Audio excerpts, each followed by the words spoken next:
Part tag colors help you quickly identify which items belong to specific part tag categories, giving you a clear visual understanding of your drawing's organization. When setting up part tags, assign distinct colors to each tag to differentiate them, then apply those tags throughout your drawing. In Drawing View, use the Colored Tags View mode to highlight tagged objects in the 2D drawing area, no matter how the tags were applied.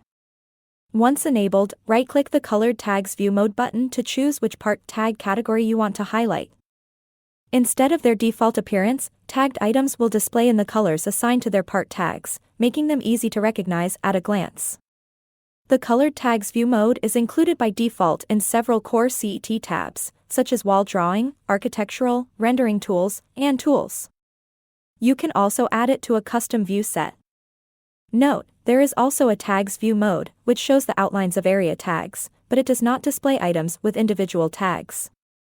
To view all tagged items with color, use the Colored Tags View mode instead. To view part tag colors in Paper View, use the Part Tag Colors View clip add-on. Start by placing a 2D view clip. Then, apply the add-on by clicking the icon and selecting the view clip when it's outlined in green.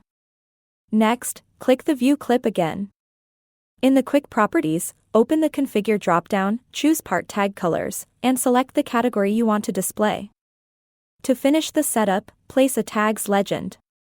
In the Legend's Quick Properties, select the same part tag category and customize options like the number of columns, styles, and more.